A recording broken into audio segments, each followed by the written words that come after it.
বিহারে প্রথম দফার নির্বাচন শুরু হয়ে গেছে, আর সেখানে প্রথম বিজেপি ভয় খেয়ে গেছে। বিজেপি দানাপুর বিধানসভা নির্বাচনে বাঁধা দিচ্ছে আরজেডির ভক্তদের।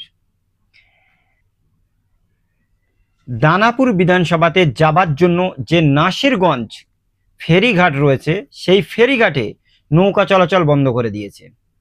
নৌকাগুলোকে পুরোপুরি নদীর মাঝখানে রেখে দিয়েছে, কোনো মানুষকে যেতে দিচ্ছে না ভোট কেন্দ্র পর্যন্ত যেতে।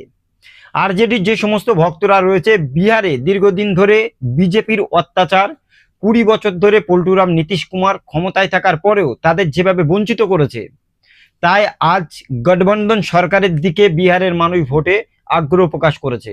আর বিজেপি হেরে যাবার ভয় থেকে নাসিরগঞ্জ ফেরিঘাটের ফেরি বন্ধ করে দিয়েছে। নৌকা থেকে শুরু করে যে সমস্ত ট্রলারগুলো ছিল সমস্ত কিছু নিয়ে সেখানতে মাঝখানে রেখে দিয়েছে।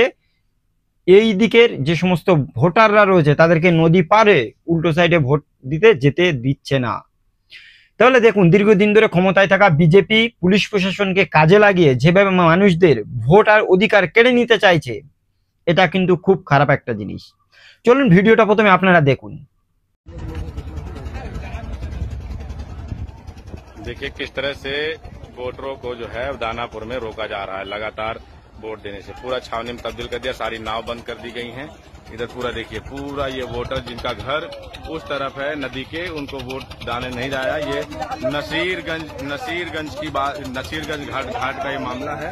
पूरा पुलिस किसी को भी नहीं जाने दे रहा है उस तरफ, किसी भी वोटर को। और ये सब वोट देने जा, ये देखिए क्या कह रहे हैं, राजद को वोट देना शुरू होगा जा रहा है, वोट देना शुरू होगा जा रहा है, क्योंकि अपनी सरकार बनेगा।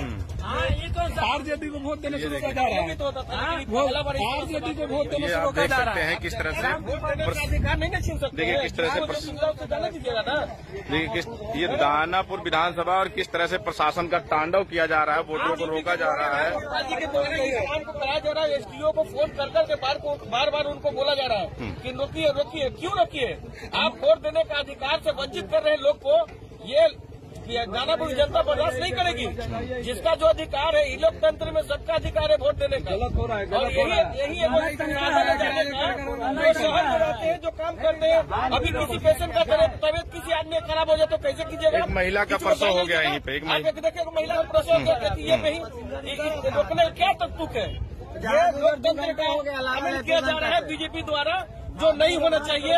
और ভিডিওটা দেখলেন, বিহারের মতো জায়গায় কিভাবে বিজেপি বা তাদের যে জোট রয়েছে নীতিশ কুমারের সরকার কিভাবে ভয় পাচ্ছে। দেখুন, দীর্ঘদিন ধরে বিহারে যেভাবে একটা জোট করে এনডিএ থেকে একদিকে বিজেপি, নীতিশ কুমার এরা যেভাবে ক্ষমতায় ছিল, সেই ক্ষমতার পরিপ্রেক্ষিতে 20 বছর ধরে বিহারের মানুষ কোনো উন্নয়ন করতে পারেনি।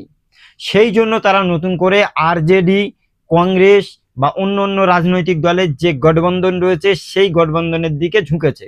মানুষরা ভোট দিতে যাবে কিন্তু তাদেরকে ভোট দিতে যেতে দিচ্ছে না। পরবর্তী সময় এই মানুষগুলো কিন্তু আবার হাইরোড অবরোধ করার জন্য যাচ্ছিল।